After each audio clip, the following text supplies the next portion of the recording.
जैसे कि आप लोगों को पहले से पता है कि हम लोग journey to the end of the earth इस लेसन को पढ़ रहे हैं। और लेसन देखा जाए तो सिर्फ एग्जाम में मार्क्स की दृष्टि से नहीं बल्कि नॉलेज की दृष्टि से भी ये संभावनाओं से भरपूर है। There is a lot of possibility to achieve the knowledge of this from this lesson. ये आप पे डिपेंड करता है कि आप इसको किस प्रकार से पढ़ते हैं। सिर्फ कुछ शब्दों को पढ़ ले और आपको सिर्फ नंबर लाने हैं, 7 नंबर का कोई क्वेश्चन आ जाए या कोई क्वेश्चन इसमें आ जाए तो उस हिसाब से पढ़ रहे हो, तो मेरे हिसाब से उस दृष्टि से तो पढ़ो तो आप घर पे खुद भी पढ़ सकते हो। देखिए मैंने आज छोटा सा एक पैसेज दिया है क्योंकि पैसेज काफी इंपॉर्टेंट है और वर्तमान संदर्भ में बहुत ज्यादा इंपॉर्टेंट है। थोड़ा इसे आप समझ लीजिए। ह्यूमन सिविलाइजेशन से लगा कर टू गो तक। इसमें मैंने इस साइड में मैंने क्लॉक बना रखी है जिसे जियोलॉजिकल क्लॉक। ये क्या है इसको अपन पैसेज पढ़ने के दौरान इस चीज को पढ़ लेंगे और आने वाले समय में जितने भी कंपटीशन एग्जाम दोगे उसमें ये कहीं की जरूर बहुत काम आएगी। RSIS लेवल के एग्जाम तक में भी जियोलॉजिकल क्लॉक काम आती है। थोड़ा इसको इस हिसाब से पढ़ेंगे। आज के इस पैसेज में 2 चीजें हैं। सबसे पहले कि what is the geological clock and second is the global warming and third is what is the importance of Antarctica for human lives। इंसानी जीवन के लिए अंटार्कटिका का कितना महत्व है। Why is Antarctica is the past, present and future of this earth। इन सभी चीजों के बारे में थोड़ा हम इतने समय में कोशिश करेंगे कि 30 मिनट के अंदर हम पढ़ लेंगे। यदि इस दौरान कभी कभी होता है कि 40 मिनट के बाद जूम ऐप बंद हो जाता है तो मैं क्या है कि जब तक कंटेंट नहीं होता है जारी रखता हूँ। और यदि ऐसा रह जाए किसी के आपको लगे कि नहीं यार मेरे पार्ट छूट गया है तो आप मैं बाद में 2-3 घंटे के बाद यूट्यूब का जो लिंक सेंड करता हूँ वहां जाके उस लेसन को आप पहले कंप्लीटली उसे और भी देख सकते हो। अर्थात कि मैं अपना रिदम बीच में तोड़ूंगा नहीं भले जूम ऐप बंद हो जाए तो भी। देखिए सबसे पहले यहां से पढ़ना स्टार्ट करते अपन। Human civilization have been around for a 12,000 years। मानव जो सभ्यता है जो आपको बहुत पुराना से पुराना इतिहास हिस्ट्री इस अर्थ की खोली जाए तो 12,000 साल से पुरानी मानव सभ्यता नजर नहीं आती है। सबसे पुरानी सभ्यता के रूप में भी सिंधु घाटी सभ्यता इसको माना जाता है। वो भी 12,000 साल से ज्यादा पुराने इस धरती पे मानव सभ्यता के अवशेष थी। मानव रहे होंगे, ऐसा नहीं कि मानव तो कई लाख साल पहले थे, पर ह्यूमन सिविलाइजेशन नाम की जो चीज है कि ढंग से इंसान रहना सीख गया था उसके अवशेष 12,000 साल से पुराने इस धरती पे नहीं है। barely a few seconds on the geological clock। और ये जियोलॉजिकल क्लॉक में देखा जाए तो इसका मतलब हम सिर्फ कुछ सेकंडों पहले ही पैदा हुए। इस चीज को थोड़ा समझ लीजिए आप कि यदि हम अपने आप को लार्जर देन लाइफ मान रहे हैं तो हमारी औकात क्या पता चल जाएगा।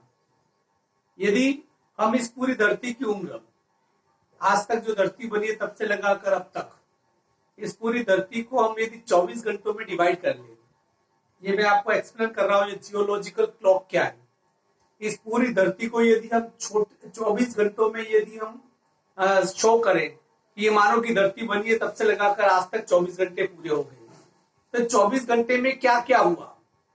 ये चूंकि करोड़ों साल अरबों साल पहले की घटना है। धरती बनी लगभग 5 अरब साल पहले, 500 करोड़ साल पहले। और उस संदर्भ में यदि देखा जाए मैं पूरी इस जब से धरती बनी तब से अब तक इस पूरी मानव इतिहास को इस पूरी अर्थ की हिस्ट्री को मैं 24 घंटों में मैंने बांटा है। यहाँ पर देखिए आप देख सकते हो कि यहाँ से 1 से लगाकर 12 तक 12 घंटे। फिर यहाँ पर 12 के बाद देखिए यहाँ पर मैंने थोड़ा ये गलत लिख दिया है इस चीज को। देखिए 12 के बाद 13, 14, 15, 16, 17, 18, 19, 20, 21, 22, 23 और यहाँ पर 24 घंटे। अर्थात कि दिन और रात मिला के कितने घंटे? 24 घंटे का ही मैंने इस पृथ्वी को बांट दिया है कि मानो पृथ्वी की उम्र 24 घंटे होती तो इस 24 घंटे में कब क्या हुआ इसको मैंने इसमें बांटा है। अब थोड़ा अपना ध्यान यहाँ फोकस रखना। देखिए मैंने यहाँ पर लिख दिया है स्टार्ट के 10 मिनट में जब धरती पैदा हुई। अरबों साल पहले स्टार्ट के, जब पृथ्वी बन चुकी थी, पृथ्वी का एक अलग अस्तित्व था। मैं तब से लगाकर अब की गिनती कर रहा हूं कि पृथ्वी जब बनी उसके 10 मिनट के अंदर, 24 घंटे का ही 24 घंटे की पृथ्वी की उम्र मानूं तो पहले के 10 मिनट में एक धूमकेतु धरती से टकराया, बहुत बड़ा एस्ट्रॉयड, और चंद्रमा की उत्पत्ति हुई। स्टार्ट के 10 मिनट में किसकी उत्पत्ति हो गई थी? चंद्रमा की उत्पत्ति हो गई थी। फिर 3 घंटे के बाद बम्बारमेंट इस धरती के ऊपर, फिर उल्काओं का वज्रपात हुआ था, उल्काएं बरसी थी धरती पे, जिसने की धरती के शेप को पूरा बिगाड़ के रख दिया था। उसके 4 घंटे बाद हॉरिजन ऑफ लाइफ, अर्थात कि 12 से लगा के 4, हॉरिजन ऑफ लाइफ, अर्थात कि यहाँ पर कुछ ऐसी चीजें, प्रजातियां, जीवन विकसित होने लगे थे। मानव जीवन तो बहुत दूर की बात है, विकसित होने लगे थे, इसकी संभावनाएं नजर आ रही थी। उसके बाद यदि 10 घंटे के बाद देखें, अर्थात कि पृथ्वी बनी 12 बजे, यहाँ से स्टार्ट करें, और 10 घंटे के बाद ऑक्सीजन आयनाइजेशन, अर्थात कि इस धरती पे ऑक्सीजन बनी, क्योंकि उसके पहले माना जाता है कि धरती पे ऑक्सीजन नहीं थी। ये प्रक्रिया ठीक 10 घंटे के बाद शुरू हुई थी, और 13वें घंटे में, अर्थात कि 12 घंटे पूरे कंप्लीट हो गए, 13वें घंटे में यहाँ पर आयरन फॉर्मेशन, जिसे कि जो लौह तत्व कहते हैं, जो कि सभी तत्वों की जननी है, दैट आयरन फॉर्मेशन 13वें घंटे में बनना शुरू हो गया था। उसके बाद है 14 मतलब कि 14 घंटे के बाद सिंगल सेल, इस धरती पर एक कोशी की जीवन पैदा हुआ था, एक कोशी की सिंगल सेल। इस धरती पे सबसे पहले, हमारा जो शरीर है खरबों खरबों कोशिकाओं से मिलकर बना हुआ है, पर इस धरती पे जो सिंगल सेल, ठीक पृथ्वी बनने के 14 घंटे के बाद सिंगल सेल्स, एक कोशी की जीवन यहाँ पर पैदा हुआ था। ठीक 18 घंटे के बाद, पृथ्वी पैदा होने के 18 घंटे के बाद फर्स्ट सेक्सुअल रिप्रोडक्शन, कि पहली बार दो जीवन के मिलने से, निषेचन से पहली बार कोई जीव पैदा हुआ था, क्योंकि इसके पहले सिंगल सेल था। ठीक 18 घंटे के बाद फर्स्ट सेक्सुअल रिप्रोडक्शन, दो जीवों के मिलने से, निषेचन की क्रिया से जीवन पैदा हुआ था। तब तक इस धरती की उम्र 18 घंटे निकल चुकी थी 24 घंटे में से। उसके बाद 20वें घंटे में सीवीड्स, जो सागर के अंदर जो अलग अलग प्रकार की खरपतवार होती है, या जो सागरीय जीवन होता है, वनस्पति, वो पैदा होनी शुरू हो गई थी। ठीक 20 घंटे और 28 मिनट के बाद फर्स्ट जेलीफिश, जो जेलीफिश होती है, जिसके अवशेष आज भी सागर में नजर आते हैं, वो जीवन, जो इंसानी जीवन में जो आज भी जिंदा है, उनमें सबसे पहला अवशेष वही है कि ठीक 20 घंटे और 28 मिनट के बाद पहली जेलीफिश का निर्माण इस धरती पे हुआ था। और 21 घंटे और 22 मिनट के बाद first land plant, land plant का मतलब होता है कि धरती के ऊपर वन पैदा होने शुरू हो गए थे, क्योंकि अभी तक जो हुआ था वो सागर में हुआ था, धरती के ऊपर जीवन के कोई अवशेष नहीं थे। अर्थात की धरती बनने के 21 घंटे और 52 मिनट के बाद पहला ली प्लांट, लैंड प्लांट का मतलब कि पहले धरती के ऊपर पहली बार वन वगैरह पैदा होने शुरू हो गए थे। ठीक 22 घंटे और 5 मिनट के बाद इस धरती पे विशाल का जानवर डायनोसॉर, जो कि उस समय शाकाहारी हुआ करते थे, डायनोसॉर का जन्म हुआ था 22:05 के ऊपर, यह अर्थात की धरती बनने के 22 घंटे के बाद। और 23 घंटे के बाद, 23 घंटे और 35 मिनट के बाद स्तन प्राणियों का जन्म हुआ था, मैमल्स। किसका जन्म हुआ था? मैमल्स। और इसी दौरान, इसी प्रक्रिया के दौरान डायनोसॉर इस धरती से विलुप्त हो गए थे, क्योंकि धरती से 12 किलोमीटर एक एस्ट्रॉयड टकराया था, धूमकेतु टकराया था, जिसकी वजह से सभी जो डायनोसॉर है 23 घंटे और 40 मिनट के बाद धरती से सभी डायनोसॉर विलुप्त हो गए थे। और किसका जन्म हुआ था? मैमल्स का जन्म हुआ था, स्तनप्राय प्राणी, ऐसे प्राणी जो अपने बच्चों को दूध पिलाते हैं। अर्थात कि आप यदि देखेंगे कि 23 घंटे गुजर गए, धरती की उम्र 24 घंटे है, पर 23 घंटे और 40 मिनट अभी तक इंसान इस परिप्रेक्ष्य में कहीं पर भी नहीं है। इंसान का तो अभी तक जन्म ही नहीं हुआ है। फिर 23 घंटे और 50 मिनट के बाद, ठीक 10 मिनट पहले, जैसे कि धरती की उम्र 24 घंटे मान लू मैं भी, तो ठीक 10 मिनट पहले पहला इंसान, फर्स्ट ह्यूमन, और पहला इंसान आज के इंसानों की तरह नहीं रहा होगा। जो पहला इंसान पैदा हुआ था उसके बड़े बड़े जो जबड़े बड़े बड़े थे, क्योंकि कच्चा मांस खाता था, लंबे लंबे नाखून हुआ करते थे, शरीर के ऊपर बहुत बड़े बाल हुआ करते थे, क्योंकि उस समय कपड़े पहनने नहीं मिलते थे, तो कुदरत उन बालों से उसकी सर्दी से वगैरह से रक्षा करती थी। पाषाण युगीन प्राणी जिसे कहते, पत्थरों से लड़ता था, पत्थरों से शिकार करता था, गुफाओं में रहता था, मिलकर रहना नहीं सीखा था, परिवार अभी बने नहीं थे। तो वो सब हुआ था 23 घंटे और 50 मिनट के बाद, मतलब 24 घंटे की उम्र, मतलब कि 10 मिनट पहले इस धरती पर पहला मानव पैदा हुआ था। और 23:56 और 56 पर, मतलब कि कुछ ही सेकंडों पहले, ये देखा जाए तो कुछ ही सेकंडों पहले, जिसे कहते हैं कि द मॉडर्न ह्यूमन, आज का मानव, कुल मिला के 76 या 78 सेकंड पहले, जो हम आज की स्थिति हम अपने आप को देख रहे हैं, तो लगभग ये 76 सेकंड पहले ही इस धरती पे ह्यूमन बींग्स, हम जो पैदा हुए, वो 76 सेकंड पहले पूरे इस पृथ्वी के संदर्भ में यदि देखा जाए, तो पूरी पृथ्वी के संदर्भ में यदि देखा जाए, तो हमारी जो औकात है वो इतनी है कि हम कुछ ही सेकंडों पहले पैदा हुए हैं।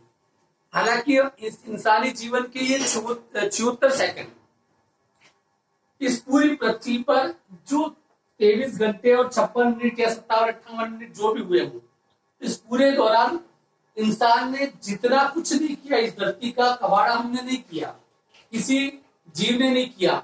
हमने मात्र अपने मानव सभ्यता के पैदा होने के 76 सेकंड के अंदर इस धरती की ऐसी की तैसी कर दी, जो कि 5 अरब साल में कोई भी नहीं कर पाया था। That is the geological clock. अर्थात कि ध्यान ये रखना है कि हम लोग जिस सिविलाइजेशन में आज के इस माहौल में जी रहे हैं, वो इस धरती के संदर्भ में जियोलॉजिकल क्लॉक की दृष्टि में मात्र हम 76 सेकंड पहले की पैदाइश से। तो पहले few seconds of the geological clock, तो जियोलॉजिकल क्लॉक की दृष्टि से देखा जाए तो कुछ सेकंडों पहले पैदा हुए in that short amount of time. और इस छोटे समय में हमने क्या किया, देखिए, in that short amount of time, इस छोटे समय में we have managed to create a quite ruckus, हमने काफी कोलाहल पैदा कर दिया, काफी ऊंचा नीची कर दिया, एचिंग आवर डोमिनेंस। और हमने क्या किया कि जो हमारे प्रभुत्व वाले जो चीजें हैं, ओवर नेचर, हमने प्रकृति के ऊपर अपना प्रभुत्व जमाना शुरू कर दिया। विथ आवर विलेज, हमने गांव बनाए, टाउन्स हमने कस्बे बनाए, सिटीज हमने शहर बनाए, एंड मेगा सिटीज हमने महानगर बनाए।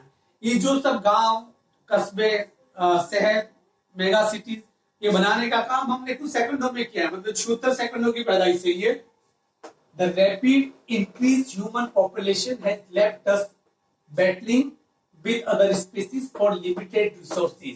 और the rapid increased human population, और मानव की जो बढ़ती हुई जनसंख्या थी, ह्यूमन पॉपुलेशन जो जनसंख्या बढ़ रही थी, उसने क्या किया, has left us battling with other species। और तो दूसरी जो प्रजातियों के साथ है हमारी नुरा कुश्ती शुरू हो गई, हमारी फाइटिंग शुरू हो गई। क्यों?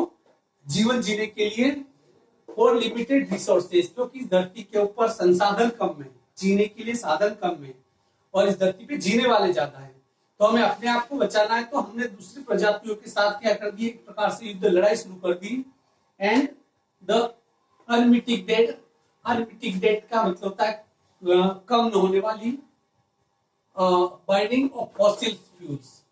और हमने इसमें क्या कि जो हमारी जो लड़ाई शुरू हुई, उस लड़ाई में हम लोगों ने क्या किया कि हमें निरंतर आगे बढ़ना था। तो हमने फॉसिल फ्यूल, कभी भी कम न होने वाला जो फॉसिल फ्यूल, जीवाश्म ईंधन, जीवाश्म ईंधन का मतलब होता है कि पेट्रोकेमिकल्स में जितना सब है, कोयला वगैरह, ये जो धरती से हमें जो फ्यूल प्राप्त होता है वो सभी जीवाश्म ईंधन है। Burning of fossil fuel has now created a carbon dioxide around the world. और हम निरंतर आगे बढ़ने के लिए, प्रकृति के ऊपर विजय प्राप्त करने के लिए हमने क्या किया, दूसरी जातियों से अपने आप को सर्वाइव करने के लिए हम लगातार क्या करते रहे, हम लगातार हम लोग इस जीवाश्म ईंधन का प्रयोग करते रहे। और जिससे क्या हुआ, एक बहुत बड़ी अमाउंट में, बहुत बड़ी मात्रा में कार्बन डाइऑक्साइड गैस का क्या हुआ, रिलीज हुआ। उसे रिलीज किया अराउंड द वर्ल्ड, और धरती के चारों तरफ एक कार्बन डाइऑक्साइड गैस की परत क्या कर दी, हमने बिछाने का काम शुरू कर दिया था, which is slowly but surely increasing the average global temperature। और इससे क्या हुआ, इस कार्बन डाइऑक्साइड ने जो इंक्रीज हो रही थी बहुत ज्यादा एटमॉस्फेयर में, उसकी वजह से धीरे धीरे सही पर निसंदेह धरती के वैश्विक तापमान में बढ़ोतरी हुई। आप आज के सभी अखबार उठा के देख लीजिए, आज का जो तापमान था धरती पर सबसे ज्यादा कल का तापमान चूरू का था। इस पूरी दुनिया में सबसे गर्म स्थान चूरू, और बदकिस्मती है कि वो चूरू राजस्थान में। टेम्परेचर 50 डिग्री, 50 डिग्री तापमान, मतलब कि 100 डिग्री पे पानी उबलता है, उसका आधा कर लो कितनी हीट हुई होगी, अर्थात कि 50 डिग्री तापमान चूरू का पहुंच चुका है। What is this? This is the impact of the global warming. What is the global warming? इसे समझना थोड़ा जरूरी है, इसे थोड़ा मैं आपको समझा देता हूँ कि ग्लोबल टेम्परेचर धीरे धीरे क्या हो रहा है कि ग्लोबल टेम्परेचर बढ़ा। अब इससे क्या क्या हुआ पहले मैं पढ़ा लेता हूँ, फिर मैं ग्लोबल वार्मिंग पे आऊंगा। Climate change is one of the most hotly contested environmental debates of our time. Climate change एक शब्द है, चेंजिंग ऑफ द क्लाइमेट, मौसम में परिवर्तन। Climate change is one of the most hotly, hotly मतलब कि गर्म जोशी से, कॉन्टेस्टेड लड़ा जाने वाला, environment debates of our time, अर्थात कि आज के समय में सबसे गर्म जोशी के साथ की जाने वाली बहस किस टॉपिक पे होती है? क्लाइमेट चेंज को लेकर।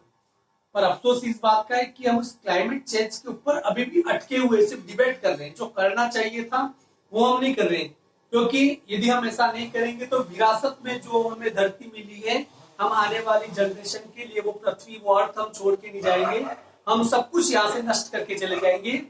आज सबसे बड़ा इससे क्या है कि सबसे ज्यादा बहस का विषय है क्लाइमेट चेंज। अब इस क्लाइमेट चेंज से क्या होगा थोड़ा इसे समझ लीजिए। What will the effect of the climate change? यहाँ पर जो बातें, इसमें 4 बातें लिखी है, आपको लग रहा होगा कि हवा हवाई बातें, गलत फहमी में जी लो आप। अब जिस क्लाइमेट चेंज की बात की जा रही है, जिस ग्लोबल वार्मिंग की बात की जा रही है, वो खतरा इस कोरोना वायरस से भी ज्यादा भयानक है। आप इस समझ लीजिए, क्योंकि कोरोना से हम लड़के जीत के निकल जाएंगे, पर जो ग्लोबल वार्मिंग जो दस्तक दे रहा है उससे शायद हम कभी भी हम जीत नहीं पाएंगे। तो जो ग्लोबल टेम्परेचर बढ़ा है, उस ग्लोबल टेम्परेचर बढ़ने के क्या कारण, क्या प्रभाव होंगे? आपको शायद पता नहीं होगा कि हम पिछले 100 साल में इस धरती का तापमान 1 डिग्री बढ़ गया है। आप बोले 1 डिग्री सेल्सियस में एवरेज तापमान, पूरी धरती के तापमान की बात कर रहा हूँ, 1 डिग्री, ये कोई बड़ी बात तो नहीं है। आपको आश्चर्य होगा कि जो काम हम 3 करोड़ साल में नहीं कर पाए, इस धरती का तापमान हमने इतना भी नहीं बढ़ा, उस तापमान को हमने 100 सालों में 1 डिग्री बढ़ा दिया। अर्थात कि कहाँ एक तरफ 3 करोड़ साल और कहां पर यहाँ पर सिर्फ 100 साल, कितना बड़ा फर्क है। इस क्लाइमेट चेंज की होने की वजह से क्या थोड़े बहुत इम्पैक्ट नजर आएंगे, इसका बताया। देखिए, will the west Antarctic ice sheet melt? West Antarctic, जो पश्चिम अंटार्कटिका की जो आइस है, जो जमी हुई बर्फ है लाखों करोड़ों साल से, क्या वो जमी हुई बर्फ पिघल जाएगी एंटायरली? क्या पूरी तरह से वो बर्फ पिघल जाएगी? Will the gulf stream ocean current be disturbed? Disturbed का मतलब बाधित होना। गल्फ स्ट्रीम सागर में बहने वाली गर्म पानी की धारा है, जो कई सारे मुल्कों को गर्म रखती है, जिसकी वजह से वो देश जम नहीं पाते, अमेरिका जैसे देश। क्या ये गल्फ स्ट्रीम की धारा अपना बाधित हो जाएगी, क्या रुक जाएगी? आप सोचिए, सागरों में जो धारा है, इस चीज को थोड़ा समझ लेना, आउट ऑफ बॉक्स जा रहा हूं मैं। सागरों में जितनी भी जो धाराएं बहती है, उसकी वजह 3 वजह है। जितना भी सागर का, जो हमारे सभी जितने भी महासागर है, उनके पानी के खारेपन में अंतर है। कहीं पानी ज्यादा खारा है, कहीं पानी कम खारा है। तो खारेपन के डिफरेंसेस की वजह से, क्योंकि यदि कहीं खारापन ज्यादा होगा तो उस पानी का घनत्व ज्यादा होगा, जिस पानी में खारापन कम होगा उसका घनत्व कम होगा। तो अधिक घनत्व वाले पानी से कम घनत्व वाले पानी की तरफ क्या होता है, पानी बहना शुरू हो जाता है। तो सागर में वो धाराएं क्या होती है, उससे चलने लगती है। परंतु जैसे ही वेस्ट अंटार्कटिका की बर्फ पिघलेगी, क्या कह रहा है, देखिए धरती का तापमान बढ़ रहा है, जैसे ही वेस्ट अंटार्कटिका की वो बर्फ पिघलेगी, और बर्फ छोटी मोटी बर्फ की बहुत ही कई देश समा जाए, इतना बड़ा वेस्ट अंटार्कटिका है। जब उस बर्फ की परत पिघलेगी, वो जो बर्फ है, उस बर्फ में एकदम शुद्ध पानी है, पर जैसे जैसे धरती का तापमान बढ़ रहा है तो वो बर्फ पिघलेगी, और वो जो जितना भी शुद्ध पानी है, वो शुद्ध पानी किस में जाके मिल जाएगा, महासागरों में जाके मिल जाएगा। और महासागरों में उस पानी के मिलने से जो विभिन्न महासागरों के पानी का जो घनत्व अलग अलग है, कहीं अधिक घनत्व वाला पानी है, कहीं कम घनत्व वाला पानी है, जिसकी वजह से धारा इधर से उधर बह रही है। और वो पानी जैसे ही वहां पर मिलेगा, उस खारे पानी के महासागर में वो शुद्ध पानी मिलेगा। इससे कि पानी के घनत्व में जैसे ही अंतर आएगा तो लाखों साल से सागर के अंदर जो धाराएं चल रही है वो धाराएं बहना बंद हो जाएगी या वो धाराएं अपना रास्ता रोक देगी। हो सके जो गल्फ स्ट्रीम जो गर्म पानी की धारा है वो अमेरिका के चारों तरफ बहना बंद हो जाए, और वो जैसे ही वो धारा बहना बंद हो जाएगी पूरा का पूरा जो अमेरिका है वो जम जाएगा, जिसे कहते हैं आइस एज, हिम युग आएगा। जिसे कहते हैं कि अमेरिका यदि आज यदि इतना बढ़िया है क्योंकि वो गल्फ स्ट्रीम की धारा है, तो इसकी वजह से धाराओं का बहना जिस दिन बंद हो जाएगा, disrupted, will it to be the end of the world. क्या गल्फ स्ट्रीम की धारा बाधित हो जाएगी? क्या ये धरती का अंत होगा? एज वी नो इट, जैसा कि हम कहते हैं, क्या ये तब धरती का अंत होगा? मे बी, हो भी सकता है, मे बी नॉट, नहीं भी हो सकता है। और ये जो चीजें होगी इतनी धीरे धीरे होगी शायद आपको समझ में नहीं आएगी। आप थोड़ी देर के लिए कि ये ग्लोबल वार्मिंग बहुत पहले से ही काम कर रहा है। आप यदि गुजरात में जाओ और भेट द्वारिका का मतलब होता है कि सागर के किनारे से कुछ किलोमीटर अंदर कृष्ण के महल है। वो जो महल जब बनाए गए थे वो धरती के ऊपर रहे होंगे, पर उतने हजारों सालों में वो सागर का पानी क्या हो गया, धीरे धीरे ऊपर आ गया, वो महल पानी के अंदर क्या हो गए, डूब गए। धीरे धीरे the level of the ocean, सागरों का जो लेवल है वो धीरे धीरे बढ़ रहा है। क्यों? क्योंकि दुनिया के जितने भी हिम ग्लेशियर है वो सब पिघलते जा रहे हैं।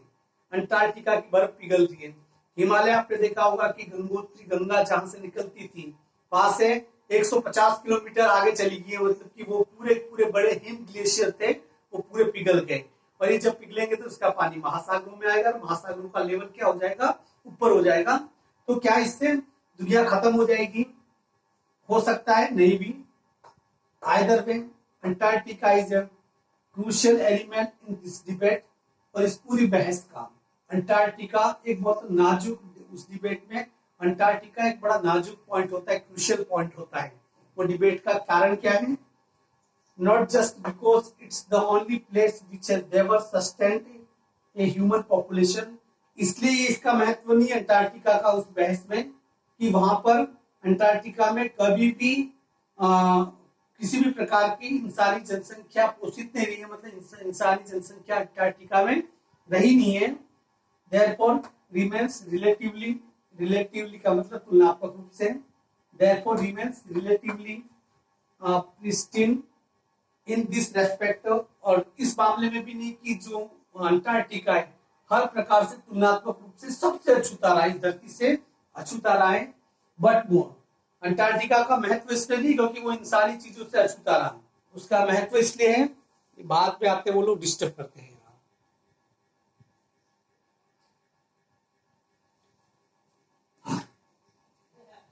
अंटार्कटिका, वहां पर कोई इंसान कभी नहीं रहा, इसलिए इसका इंपॉर्टेंट नहीं। इसका इंपॉर्टेंट क्यों? देखिए बहुत कायदे की बात है ये। But more importantly because it holds in its ice layer half million year all carbon recorded trapped. Antarctica का सबसे ज्यादा महत्व इसलिए है क्योंकि अंटार्कटिका की जो बर्फ की जो परत है, इस बर्फ की परत के अंदर 5 लाख साल पहले की कार्बन डाइऑक्साइड गैस दबी पड़ी है। थोड़ा इसे समझ लीजिए, थोड़ा इस चीज को, कि जो अंटार्कटिका में जो बर्फ जमी है वो लाखों साल की प्रक्रिया का नतीजा है। और आज से 5 लाख साल पहले भी बर्फ जब, उस समय भी बर्फ जम रही होगी। जब बर्फ जमती है तो जमी हुई बर्फ के साथ उस समय एटमॉस्फेयर में जो हवा होती है वो हवा भी क्या होती है, उस बर्फ की परतों के अंदर पैक हो जाती है, ट्रैप्ड हो जाती है। अर्थात कि आज इस धरती, जैसे देखिए धरती के एटमॉस्फेयर को देखिए, वायुमंडल को देखिए, जैसे वायुमंडल में से हवा निकाल, जिससे कहीं से हिस्सा लिया उसमें पता करेंगे कि इसमें कार्बन डाइऑक्साइड गैस कितनी है, ऑक्सीजन कितनी है, नाइट्रोजन कितनी है, हाइड्रोजन कितनी है। यदि इसी प्रकार वो हवा जो अंटार्कटिका की बर्फ की परतों के अंदर 5 लाख साल पुरानी है, उस हवा को यदि चेक किया जाए तो हमें पता चलेगा कि आज से 5 लाख साल पहले वायु में कितनी कार्बन डाइऑक्साइड गैस हुआ करती थी, कितनी ऑक्सीजन हुआ करती थी। और 5 लाख साल पहले की उस मात्रा से हम आज तुलना कर सकते हैं कि निसंदेह आप यदि देखा जाए तो उस समय जो 5 लाख साल पहले उस अंटार्कटिका की बर्फ की परतों के अंदर जो वायु के अवशेष है उसको यदि देखा जाए तो उसमें न के बराबर, उसमें बहुत कम कार्बन डाइऑक्साइड गैस की मात्रा होगी और यदि आज के वायुमंडल की हवा को चेक किया जाए तो इसमें कार्बन डाइऑक्साइड गैस की मात्रा बहुत ज्यादा होगी। इससे क्या होगा, देखिए हम पिछले 5 लाख सालों में हमारी जलवायु में क्या क्या परिवर्तन हुए। तो पिछले 5 सालों की जो हवा है, जो वायु है, वायुमंडल वायु के अवशेष से वो अंटार्कटिका की बर्फ की परतों के अंदर कैद है। तो हम कंपैरेटिवली देख ले सकते हैं कि 5 लाख साल पहले जो वायु का मिश्रण ये था, 2 लाख साल पहले ये था, 1 लाख साल पहले ये था, 50,000 साल पहले ये था। इस हिसाब से यदि हम तुलना करें, उसका एक प्रोग्रामिंग करें, तो हमें हमारा कंप्यूटर बता देगा कि आने वाले 100 साल के बाद इस धरती की वायु में कितने प्रतिशत ऑक्सीजन रहेगी, कितनी कार्बन डाइऑक्साइड गैस रहेगी। अर्थात कि हमें ज्यादा से ज्यादा 10,000 साल का इतिहास ही पता है, परंतु अंटार्कटिका की वो बर्फ हमें 5 लाख साल का इतिहास बता देती है। और जिसकी वजह से हमें ये पता चलेगा कि what were we in past, हम पास्ट में क्या थे। उससे हमें ये पता चलेगा कि हम आज क्या है, और आने वाले यदि जो क्लाइमेट है उसमें यही चेंजिंग यदि होते रहे तो आने वाले 100-150 साल के बाद हम पृथ्वी पे किस प्रकार से पृथ्वी रहेगी उसका अनुमान उस वायु अंटार्कटिका की बर्फ की परतों के अंदर दबी उस कार्बन डाइऑक्साइड को देखकर हम ये पता कर सकते हैं।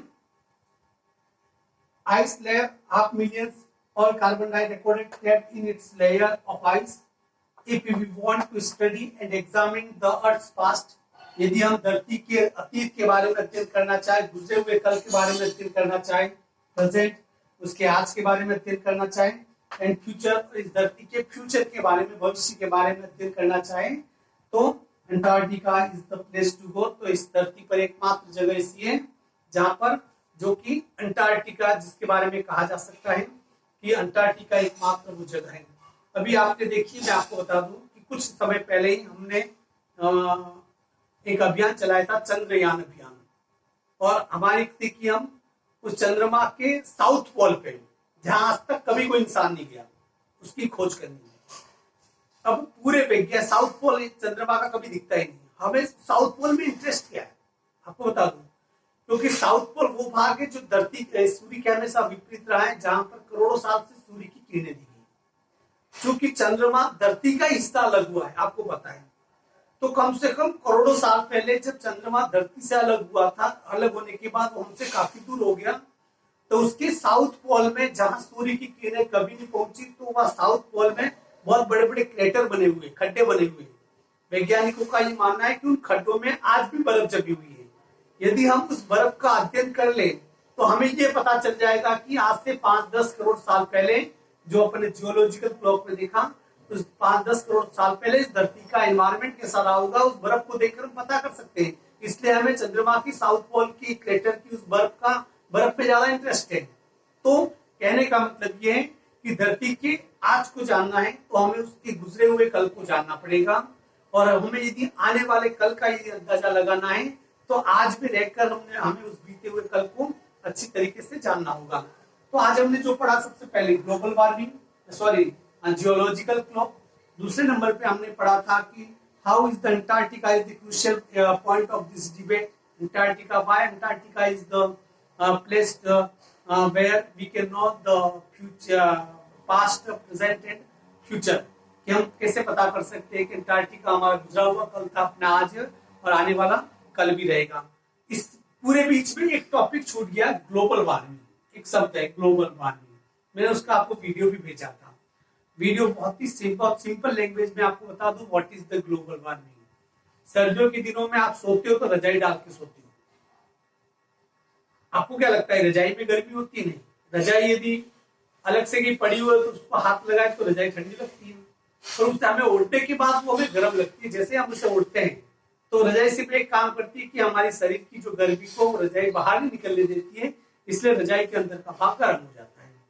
तो पिछले सैकड़ों सालों से हुआ क्या, मैं आपको बता दूं ग्लोबल वार्मिंग क्यों हुआ। पिछले 200 सालों से जब इंग्लैंड में औद्योगिक क्रांति हुई, इसके बाद से जब फैक्ट्रियां वगैरह बनी, व्हीकल वगैरह बने, हम दिन में इतना ज्यादा, बहुत ज्यादा हम कार्बन डाइऑक्साइड, हम पिछले 100 सालों से जो फॉसिल फ्यूल होता है उसे जलाने से जो कार्बन डाइऑक्साइड गैस निकलती है, उससे अंधाधुंध उसका निष्कासन करने निकल रही है। और वो कार्बन डाइऑक्साइड की परत क्या है कि धरती के ऊपर में जम चुकी है, काफी मोटे भाग में जम चुकी है। मतलब इसे कहा जाए कि धरती ने एक रजाई ओढ़ रखी है।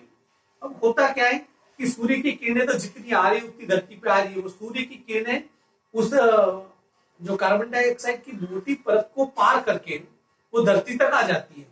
और जैसे शाम होती है वापस जो धरती होती है, जो गर्म धरती होती है, अपनी ऊर्जा को रिलीज करती है, वापस छोड़ देती है। जैसे धरती ठंडी होती है, परंतु जैसे वो ऊर्जा वापस जब रिलीज होती है तो वो रिलीज हुई ऊर्जा उस कार्बन डाइऑक्साइड की मोटी परत को पार नहीं कर पाती है। अर्थात कि ठीक उस रजाई की तरह जिसके अंदर हम सोए हुए हैं, हमारी ऊर्जा रजाई के बाहर नहीं जा रही है, इसलिए रजाई के अंदर का भाग गर्म हो जाता है। इसलिए अर्थ की जो हीट है वो बाहर नहीं जा पाती है, इसलिए धीरे धीरे धरती क्या हो रही है, गर्म हो रही है। और that is the global warming. इसके गर्म होने से क्या होगा, देखिए 1 डिग्री या 2 डिग्री धरती का तापमान बढ़ जाए तो हम बर्दाश्त कर सकते हैं, परंतु ये कुदरत उसे बर्दाश्त नहीं करेगी। जैसे ही ये तापमान अपने मैक्सिमम स्केल से ऊपर जाएगा, वैसे ही धरती पर जो अंटार्कटिका की बर्फ पिघलनी शुरू हो जाएगी, जितने बड़े ग्लेशियर है वो पिघलने शुरू हो जाएंगे, और जो सागरी धारा है वो अपना रूप बदल देगी। और जैसे जैसे अंटार्कटिका की बर्फ पिघलेगी, सागर का पानी ऊपर आएगा, और सागर का पानी कुछ इंच ऊपर आ जाए तो जो दुनिया की जो लगभग 40% आबादी जो सागर के किनारे बसी हुई है, सागर के किनारे जितने बड़े बड़े शहर है, जैसे न्यूयॉर्क है, मैनहट्टन है, इसके अलावा मुंबई है, मद्रास है, या जितने बड़े शहर है, या पूरे जापान जैसे द्वीप, पूरे के पूरे द्वीप क्या हो जाएंगे, जैसे जैसे पानी ऊपर आएगा वो द्वीप उसके अंदर डूब जाएंगे। और ये सब होगा ग्लोबल वार्मिंग की वजह से। और इसके बारे में, ग्लोबल वार्मिंग के बारे में आज भी हम लोग सिर्फ डिबेट कर रहे हैं। उसके लिए जो एक्शन लेना चाहिए, उस एक्शन लेने में शायद अभी भी बहुत समय लगेगा। आज हमने 2-3 चीजें पढ़ी, इस लेसन को जाके पढ़ लेना। आपको किसी को कोई प्रॉब्लम हो, इस कंटेंट संबंधी कोई प्रॉब्लम, तो मुझे व्यक्तिगत मैसेज सोच सकता है, ताकि मैं वो सामग्री उससे उपलब्ध करा सकूं। सिर्फ लेसन को लेसन के हिसाब से नहीं पढ़ना चाहिए, आपको ये लगना चाहिए कि you can get the knowledge. सबसे बड़ी चीज है आपको नॉलेज मिलना चाहिए। किताबें ये कुछ काले अक्षर आते जाते रहेंगे, इससे कभी ज्यादा फर्क पड़ता नहीं है। नॉलेज आपको मिलेगा तो नंबरों के पीछे भागने की जरूरत है, नंबर तो जगमा के आपके पीछे ही आएंगे। आज के लिए इतना ही, धन्यवाद। Have a nice day.